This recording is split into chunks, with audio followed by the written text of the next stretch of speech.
Howdy, everybody. This is Rob, better known as Zodiac Iron Fist on YouTube. I'm a bass player. I play cover tunes and all.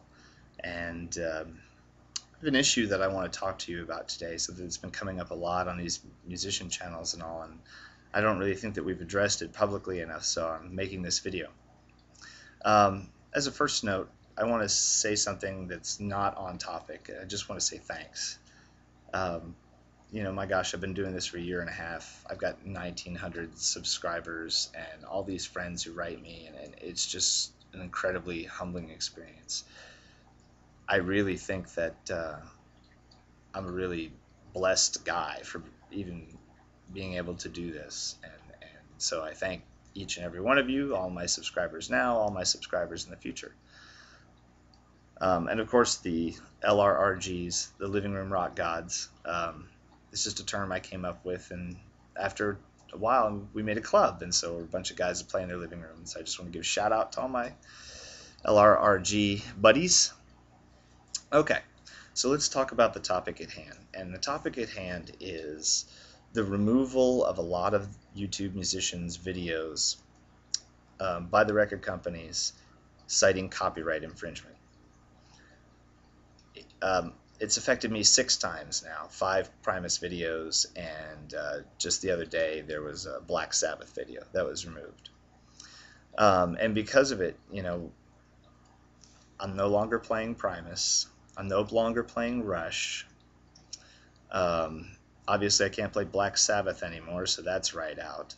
I hear Red Hot Chili Peppers is being targeted now. And I was going to produce the song Nevermind over the holiday, but then, they started taking Red Hots down, and so I was kind of left in the wind on that. So what I want to do is I want to address our side of the story, because I don't think that we're allowed to even say our side of the story. The way YouTube works is you contest it, you say it's under fair use, and then the record company says, haha, it's not, and it's still pulled down. And I really don't think it's fair that the record company gets to determine whether or not a copyright infringement occurred, because they're going to use the strictest interpretation. And I think it's damaging how they're doing it now. So here are my 5 arguments that I've come up with against the pulling down of videos citing copyright infringement, of cover tunes, of people playing music over top of the original song. Okay, the first is, this is fair use. If you're not familiar with the term fair use, it just means that it's an exception to the exclusive rights of a copyright. And there are rules for that. But the rules are kind of arbitrary, and ultimately everything's determined by a judge. There are 4 criteria that are used. The first criteria is whether or not this is for profit. And obviously, if you look at my mode of address and what's around me, I do not do this for profit. If I did it for profit, I wouldn't have to take 2 months off to get a new webcam or to get a new computer because things are burning out on me. I don't take donations. I don't do this for money, period. I make my own music, and I don't even distribute that for money. I am a completely non-profit entity. I'm actually more of an educational entity than anything else. Okay, the second is the nature of the copyrighted material, and that just sets the ground rules. There's different rules for visual art than there is for audio, and in this case it's audio, so that's the second one. The third is the amount of the original work that is part of the infringing material.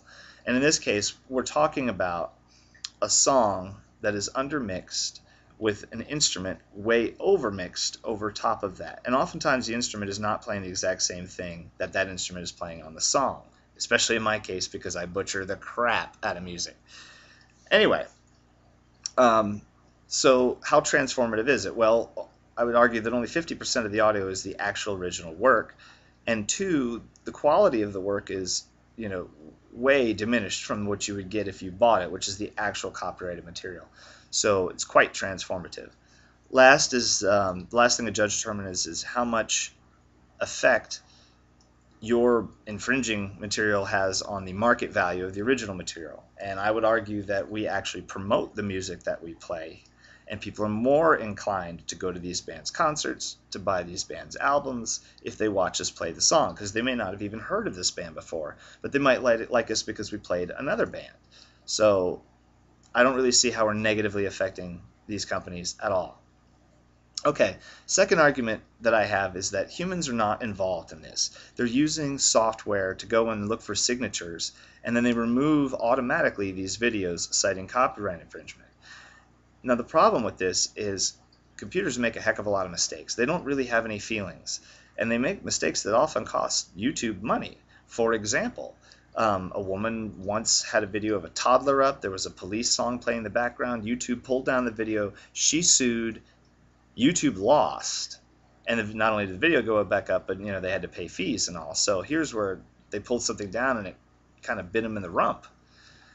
And in other cases, they pulled down my video of Black Sabbath's Lord of this World, but if you dig around YouTube, you can find just a video with a picture on it with the exact audio from the album and nothing else.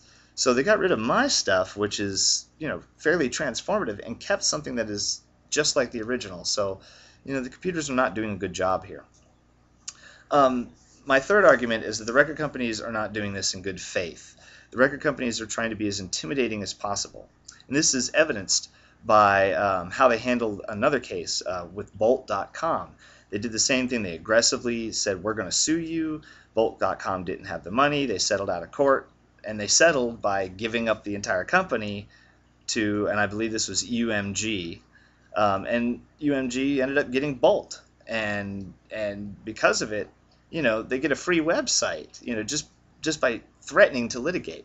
I really think that's what happened here with YouTube, is the fact that they threatened YouTube, and YouTube settled out of court, said, hey, we'll become partners and you can do what you want here. And now, UMG and Warner are coming in here and just pulling down videos by using the strictest enforcement of copyright law. They're not acting in good faith, and I don't really think that they're being fair when determining fair use at all. And since we have no recourse, we're pretty much at their mercy. And the fourth argument is that the musicians are not involved in this. And because the musicians are not involved in this, but their name can be damaged from this, I would say that this is also damaging them. I didn't know that Les Claypool wasn't responsible for pulling down some of my videos, so I wrote to Prawn Song, and Les's, people told me basically, no, we love these videos. I can't believe they're taking them down. But they're powerless to do anything against UMG because UMG is so powerful and they've got the copyright. Another case, there's Geezer Butler, who actually said that more people show up to his concerts because of these YouTube videos, and he loves it. Well, just 2 days ago, they pulled down a Black Sabbath video, so obviously the companies are not acting on behalf of the musicians at all. They're being damaging to the musicians. And they're hurting the musicians' market, and they're hurting their own market. Believe it or not, us musicians out here, when we play in local areas, cover tunes, people get interested in these bands. That's part of your marketing, and we do it for free. This is really stifling, and I think that you're going to irritate a lot of people by doing this. This is not helpful at all. And of course, that's my fifth argument, is that these companies are ultimately just hurting themselves. They're spending money on people to go in here and do these removals, but they don't really seem to be getting any benefit from it because, we're really only helping them.